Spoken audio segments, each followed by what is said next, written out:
Hello दोस्तों, नमस्कार। मैं Subhash Kumar as a topper study centre में आपका स्वागत करता हूं। दोस्तों, आज क्लास 12th एनसीईआरटी गणित प्रश्नावली 4.2 जिसको डिटर्मिनेंट बोलते हैं और हिंदी में सारणिक बोलते हैं। आइए हम इसमें प्रश्नावली 4.2 को प्रश्न को समझते हैं और उसको हल करते हैं बिल्कुल ही आसान और सरल भाषा में। इतनी सरल भाषा में अभी तक आपने न कभी सीखा होगा न कभी सीखोगे। तो आइए हम जानते हैं बहुत ही आसान और सरल भाषा में सारणिक यानी डिटर्मिनेंट का प्रश्नावली 4.2 के क्वेश्चन को हम सॉल्व करते हैं। मैं उम्मीद करता हूँ आप कॉपी और पेन लेकर के बैठ कर ही वीडियो को देख रहे होंगे और जो भी क्वेश्चन बता रहे हैं उसको आप नोट भी करते चलेंगे, साथ में समझते भी चलेंगे। यदि दोस्त अभी तक आपने हमारे यूट्यूब चैनल को सब्सक्राइब नहीं किया तो निश्चित सब्सक्राइब जरूर कर दें, साथ में बेल आइकन बटन को जरूर क्लिक कर दें ताकि इस तरह की वीडियो जब भी मैं यूट्यूब पे डालूँ तो आपके पास सबसे पहले नोटिफिकेशन पहुँचे और आप उस वीडियो को देख सकते हैं। तो आइए स्टार्ट करते हैं। क्वेश्चन नंबर पहला कह रहा है इसमें एक डिटर्मिनेंट दिया हुआ है इस फॉर्म में जो इक्वल 0 है। तो यहाँ पे हमें करना क्या, हम सबसे पहले ए बराबर मान ली हम इतना, तो यहाँ पे ए बराबर इतना, तो C3 equal C3 minus C1। C3 में से C1 को यदि हम घटाते हैं तो ए बराबर हमें कितना प्राप्त होता है, X Y Z A B C equal 0। यानी चूँकि दो स्तंभ है C2 C3 बराबर है, इसीलिए हमें ये कंडीशन प्राप्त होता है यानी 0। प्रश्न 2 में ये एक डिटर्मिनेंट है जिसमें माना कि ए बराबर इतना, तो हम क्या करेंगे, C1 बराबर C1 plus C2 plus C3 यानी C1 C2 और C3 को जब हम जोड़ते हैं जब इस तरह कंडीशन में, तो हमें प्राप्त होता है C1 C2 C3 से, तो हमें ये प्राप्त होता है, तो हमें प्राप्त होता है 0 B minus C minus A, 0 C minus A minus B, 0 A minus B और B माइनस C इक्वल 0। चूँकि C1 स्तंभ का प्रत्येक अवयव क्या है, शून्य है। अब वैकल्पिक विधि इसका एक अलग विधि ये भी है, ए बराबर यदि इतना दिया है तो R1 बराबर करेंगे हम रो R1 प्लस R2 को यदि हम जोड़ते हैं तो हमें प्राप्त होता है ए बराबर इतना। फिर R3 में माइनस चिन्ह का अवनिष्ठ लेते हैं, यदि कॉमन ले लेते हैं तो हमें इतना प्राप्त होता है, यानी ये भी 0। चूँकि इसमें भी क्या आता है 0, चूँकि दो स्तंभ R1 और R2 क्या है, समान है। R1 और R2 दोनों क्या है, समान। अब इसी तरह प्रश्न नंबर 3, 2 7 65 और इतना के बराबर कितना दिया है, 0। तो हमें इसको क्या करेंगे, सबसे पहले ए बराबर मान लिए इतना, यानी बराबर हो जाएगा 2 7 65 माइनस 63 और 75 माइनस 72 और 86 माइनस 13। यानी ये कैसे हो गया, तो कॉलम 3 को क्या किया, कॉलम 3 में से हम घटाएं 9 माइनस C2, यानी कॉलम 2 को 9 से गुना करके और C3 में से उसको माइनस कर दिए, ठीक। यानी 7 नंबर 63, 9 72 और 9 नंबर 81, यानी इसमें से माइनस किए तो हमें प्राप्त होता है इतना इक्वल 0। यहाँ पे हम देख रहे हैं कॉलम C3 और C1 दोनों क्या है, स्तंभ C3 और C1 दोनों समान है। प्रश्न नंबर 4, इसमें क्वेश्चंस दिया है ये इस तरह के, इसको 0 बराबर हमको प्रूव करना है। तो माना कि ए बराबर इतना मान लिए, जहाँ पे हम C3 यानी कॉलम 3 को जो है कॉलम 3 और 2 को जोड़ दिए, यानी कॉलम 3 और 2 को जब जोड़ दिए हैं, इसको और इसको दोनों के एक साथ जोड़े हैं, तब हमें इतना प्राप्त होता है। क्योंकि C3 से ए बी बी सी और सी उभयनिष्ठ है, जब इसको हम कॉमन ले लेते हैं तो हमें प्राप्त होता है ए बराबर इतना। तो यहाँ पे बचता है 1 1 और यहाँ पे जब कॉमन ले लेते हैं a b b c plus c a तीनों में से, तो हमें बचता है दोनों साइड 1 1 करके। तो यहाँ पे a B plus b c plus c a और इसका होगा 0, चूँकि C1 C3 समान है तो क्या होता है 0, यानी जब इसको इससे मल्टीप्लाई करेंगे तो 0 प्रूव्ड। इस तरह प्रश्न नंबर 5, इसमें इस तरह के दिया हुआ है जिसमें 2 बराबर इतना, तो बायां पक्ष से हम लेते हैं तो इतना हमें प्राप्त होता है, जहाँ पे हम B C C A plus B और Q R P P Q Y Z Z x Y, ये कैसे हुआ तो ये जानते हैं। पंक्ति तथा स्तंभ को आपस में परिवर्तित कर दिए हम, यानी A B C A minus 2 C A Q R plus इतना और क्यू जेड प्लस इतना। इसमें क्या कि कॉलम 3 जो था, तीसरा कॉलम में हम C3 माइनस, इसमें क्या कि C3 में से मैंने कॉलम 3 में से माइनस कर दिए C1 और C2 को जोड़ करके, C1 C2 को जोड़ लिए और C3 में से माइनस कर दिए, तो हमें ये प्राप्त हुआ, ठीक। इसके बाद इसी तरह यहाँ पे हम -2 क्या ले लिए, कॉमन ले लिए, -2 कॉमन ले लिए तो हमें इतना प्राप्त, यानी इस सब में से 2 कॉमन आ गया, यानी CRZ प्राप्त हुआ। माइनस कॉमन है तो सब माइनस वाला प्लस में आ जाएगा। फिर -2 कॉमन लिए, यहाँ पे क्या किया हम, यहाँ पे BQY और APX और CRZ, इसमें हम क्या करें, कॉलम 1 में कॉलम 1 में से कॉलम 3 को माइनस कर दें, इसमें से इसको जब हम माइनस किए तो क्या बचा, इस साइड बी क्यू वाई बचा। और इसके बाद क्या, कॉलम दूसरा को भी क्या किया हम, इसमें से भी इसको माइनस कर दिए, तो इसमें बचा हमें ए पी एक्स, और ये इतना तो है ही है। तो यहाँ पे -2 कॉमन, यानी 2 जब कॉमन ले लिए तो यहाँ पे C1 और C3 दोनों क्या है, समान है, ए पी एक्स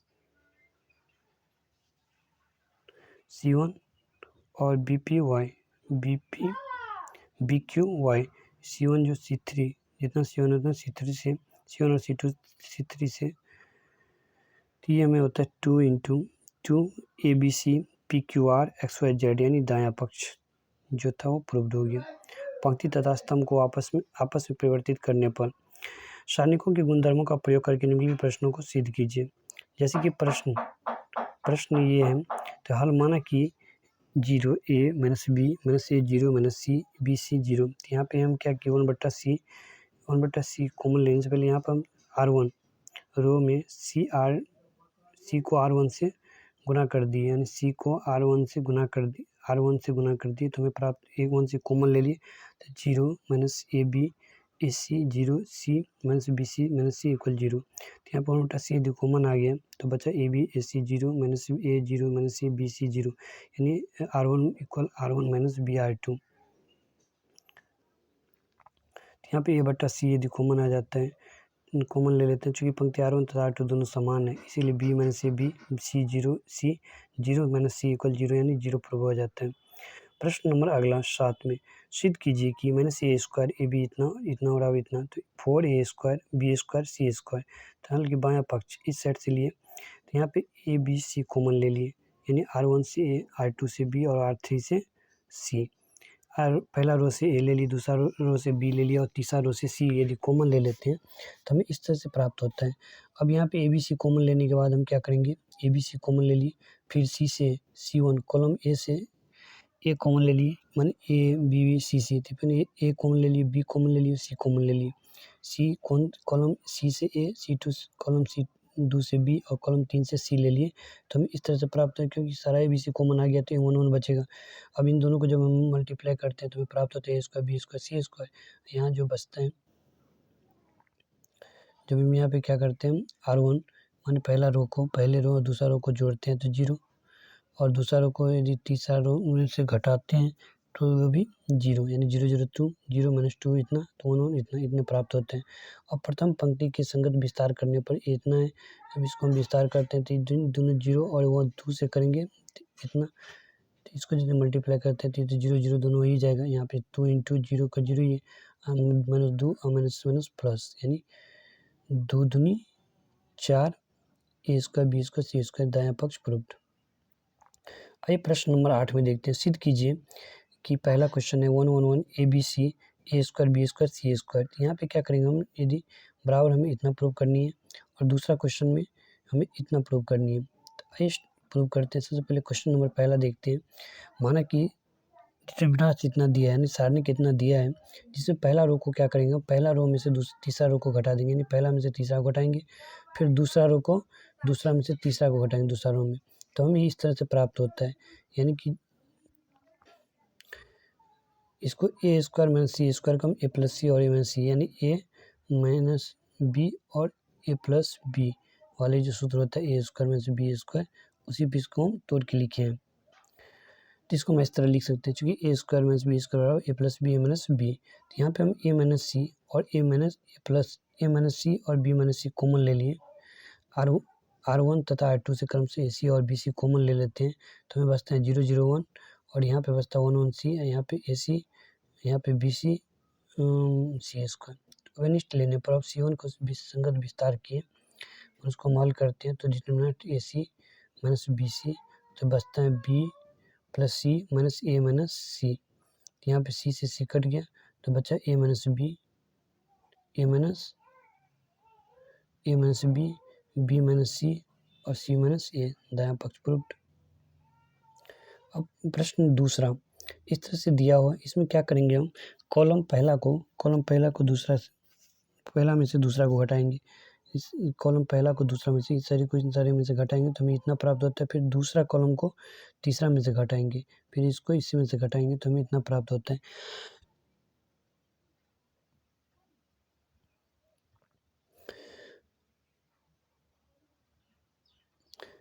तो इतना प्राप्त होने के बाद हम क्या करते हैं, फिर x Q minus y q बराबर ये जो आता है a minus a q minus b q minus c q, इसको हम इस फार्मूला पे तोड़ते हैं तो हमें इस तरह से फॉर्म देखने को मिलता है। फिर क्या करेंगे हम ए माइनस बी और बी माइनस सी कॉमन ले लेते हैं।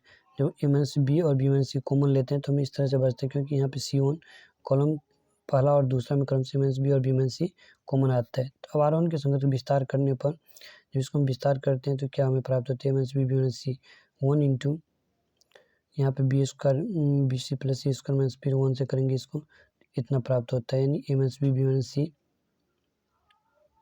इसको कैलकुलेट किया नहीं यहाँ पे, तो बी स्क्वायर से बी स्क्वायर कट गया तो बचता है कितना, B C minus A B plus C square इतना।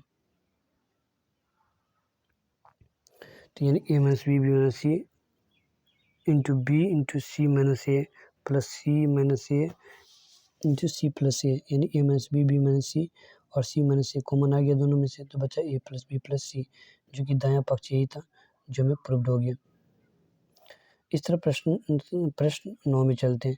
X Y Z x square Y square Z square, तो Y Z Z x y, हमें इतना प्रूव करनी है। तो क्या करें, सबसे पहले बायां पक्ष से इसके हम 1 एक्स वाई जेड, यानी पहले में हम क्या किए, पहला रो में R1 में x से गुना कर दिए, R2 में y से कर दिए और R3 में z से कर दिए। तो इस तरह से देखने को मिलता है 1/x/y/z, तो कॉमन आ गया था X square Y square Z square, इस तरह से प्राप्त होता है।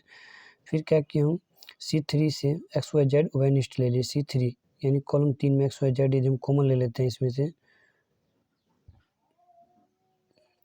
यदि कॉमन ले लिए तो हमें प्राप्त होता है 1 1 1।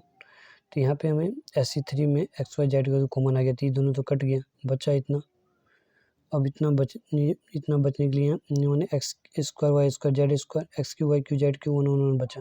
अब हम करेंगे क्या, R1, अब हम यहाँ पे करेंगे पहला रो, यानी दूसरा रो को क्या करेंगे, पहला रो से घटाएंगे, नेक्स्ट 3 को एक्स स्क्वायर से घटाएंगे और x3 को एक्स स्क्वायर से घटाएंगे। फिर R3 में रो 3 को R1 से घटाएंगे, तब C3 की संगत को विस्तार करेंगे और C3 की संगत को जब हम इस तरह से कंडीशन करते हैं तो हमें ये प्राप्त होता है। यानी क्या कि यहाँ पे R2 यानी दूसरा रो को हम पहला रो में से घटा दिए, तो पहला रो में से घटाए तो हमें इस तरह से प्राप्त हो गया R3। तीसरा रो को जब हम पहला रो में से घटाएं तो इस तरह से हमें प्राप्त हो, यानी इस तरह से C3 को जब विस्तार किया तो बायां पक्ष 1 इंटू इतना, तो Y square minus X square into Z Q minus X Q minus Z square minus X square into Y Q minus X Q, तो हमें इतना प्राप्त होता है minus Z plus X Y Z minus X Y minus X into Y square plus X square minus X Y, तो बराबर Y minus X Z minus X. और जब इसको हम सॉल्व किए तो हमें ये इतना प्राप्त हुआ, Y minus X Z minus X, जब इसको सॉल्व करते हैं तो एक्स क्यू बराबर इतना, यानी Y minus X Z minus X जो कॉमन तो Y Z square minus X Z square X square, यहाँ पे वाई जेड कॉमन ले लेते हैं जेड वाई और एक्स कॉमन लिए थे Z square minus Y square, यहाँ पे वाई माइनस जेड और जेड माइनस एक्स। अब जेड माइनस वाई यहाँ पे इसको हम लिख सकते हैं स्क्वायर माइनस बी स्क्वायर, किसको इस फॉर्म में, तो X Y minus X Z minus X और यहाँ Z minus Y X Y plus X Y plus Y Z x Y plus Y Z plus Z X. तो यहाँ पे Y X Z X और Z Y common आ गया और बचा कितना, एक्स वाई वाई जेड और जेड एक्स, जो कि दायां पक्ष था वो प्रूव्ड हो गया। इस तरह से चलते हैं, प्रश्न नंबर 10 में कह रहा है ऐसा सवाल दिया हुआ है जिसमें हमें इतना प्रूव करनी है, दूसरा सवाल यह है जिसमें इतना प्रूव करनी है। तो आइए हम सॉल्व करते हैं प्रश्न नंबर पहला, यानी पहला क्वेश्चन का पहला देखते हैं। तो यहाँ पे ये सवाल दिया हुआ है, तो इसमें हम क्या करेंगे, सबसे पहले कॉलम 1 में कॉलम पहला दूसरा और तीसरा तीनों को जोड़ देते हैं तो हमें इतना प्राप्त होता है, यानी पहला दूसरा तीसरा पहला कॉलम में यदि जोड़ते हैं तो हमें इतना प्राप्त होता है। फिर यानी 5x सबका समान, यानी हम क्या करेंगे 5x प्लस 4 यदि हम कॉमन ले लेते हैं तो इतना बचता है, यानी C1 से 5x प्लस उभयनिष्ठ लेने पर इतना बचता है। अब 5x प्लस 4 उभयनिष्ठ ले लिए थे, बचा कितना, इतना बचता है। तो यहाँ पे इसके बाद करेंगे हम R2 में से R1 को घटाएंगे और R3 में से R1 को घटाएंगे तो हमें प्राप्त होता है ये। और यहाँ पे कॉलम C1 को यदि हम लेते हैं 1 बराबर इक्वल तो हमें प्राप्त होता है कितना 5x + 4 × 1।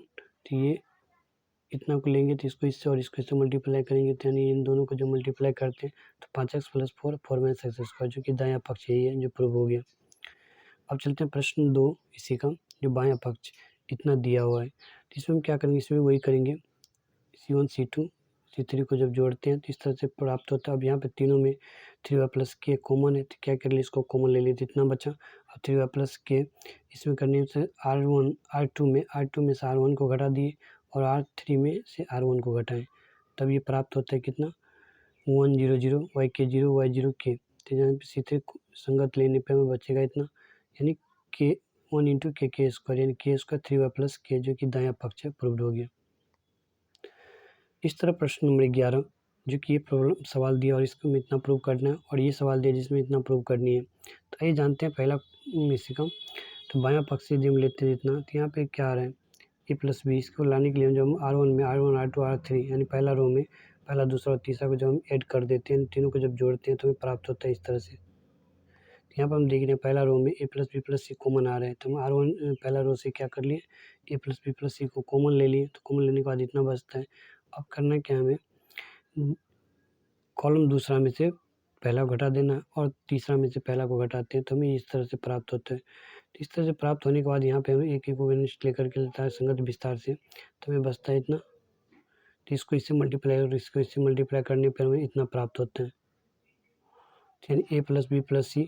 जब इसको मल्टीप्लाई करेंगे तो हमें प्राप्त होगा a + b + c × a + b + c a + b + c, यानी a + b + c का होल क्यूब, जो कि दायां पक्ष ये प्रूव करनी थी। अब बायां पक्ष तीसरा क्वेश्चन XY, दूसरा में XY + z बराबर इतना दिया हुआ है।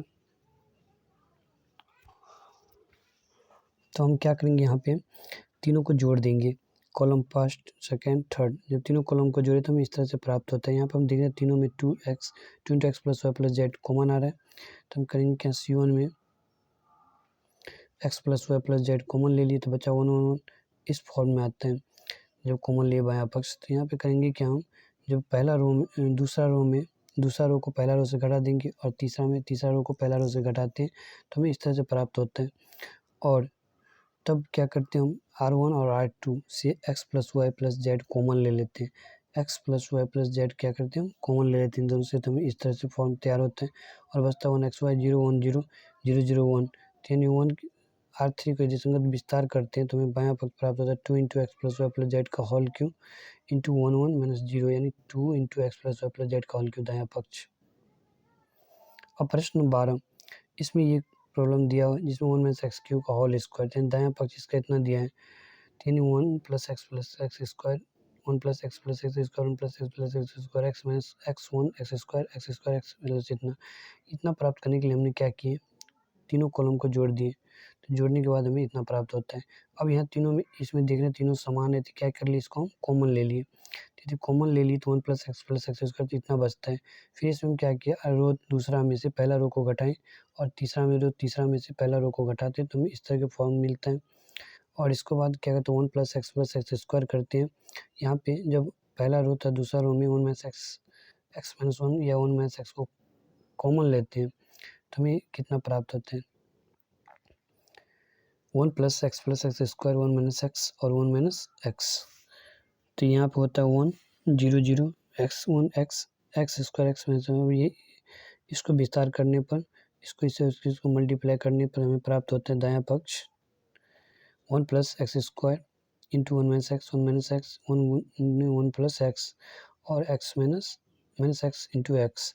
तो इस तरह से प्राप्त होते हैं 1 - x³ यानी 1 + x + x² × 1 - x बराबर होता है 1 - x³ और यहाँ पर होगा 1 - x³ यानी 1 - x³ का होल स्क्वायर, दायां पक्ष ये प्रूव करना था क्योंकि 1 - x³ बराबर ये फॉर्मूला होगा। इस तरह प्रश्न नंबर 13 में चलते हैं। ये प्रॉब्लम है जिसमें हमें इतनी प्रूव करनी है, तो बायां पक्ष से हम ले लिए। इसमें हमको करना क्या है, सबसे पहले C1 कॉलम, यहाँ पे क्या किया, हम कॉलम पहला में से b से गुना कर दिए C3 को और घटा दिए और दूसरा कॉलम में क्या किए, कॉलम C2 को ए से गुना कर दिए C3 में और C2 से जोड़ दिए जो कि C2 बना, तो हमें इस तरह से कंडीशन प्राप्त होता है। अब यहाँ पर हम देख रहे हैं 1 + a² b²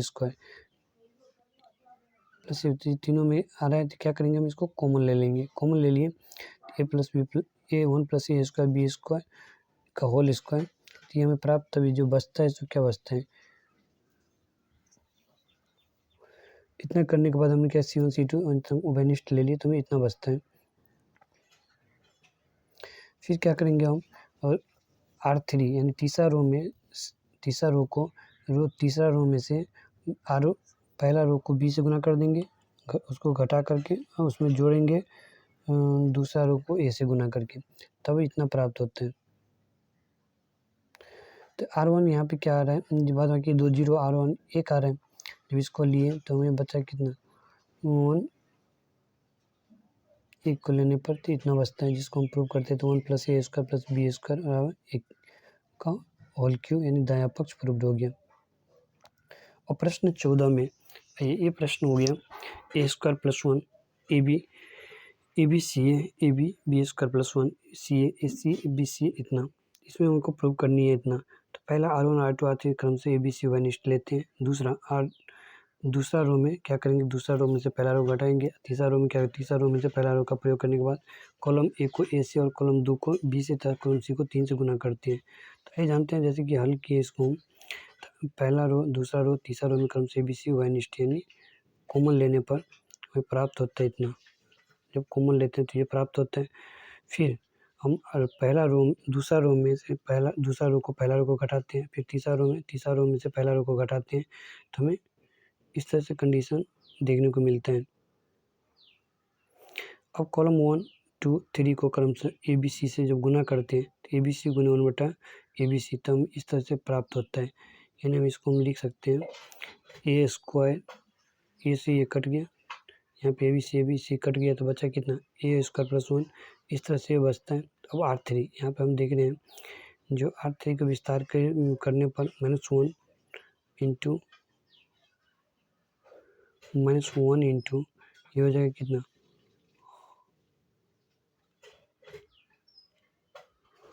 C² प्लस हो जाएगा a² + 1 + 1 इंटू b²। यहाँ पे a² b² C² + 1 यानी 1 + a² b² C² जो दायां पक्ष था वो प्रूव्ड हो गया। अब इस प्रकार प्रश्न नंबर 15 से 16 निम्नलिखित प्रश्नों को सही उत्तर चुनना है हमें। यदि A एक 3 × 4 कोटि का वर्ग अवयव है तो डिटरमिनेंट K यानी सारणी K का मान क्या होगा, K determinant A, K² determinant A, KQ determinant A और 3K डिटरमिनेंट A। यानी हल दिया है A एक 3 × 3 कोटि का वर्ग अवयव है, तो माना A बराबर इतना दिया है तो K बराबर K से मल्टीप्लाई हो जाएगा, यानी K का डिटरमिनेंट निकालेंगे तो K1 इतना आएगा। यानी यहाँ पे हम प्रत्येक पंक्ति में K उभयनिष्ठ लेने पर KQ बराबर A1 A2 B1 B2 C1 C2, यानी KA का डिटरमिनेंट होता है KQ इंटू A।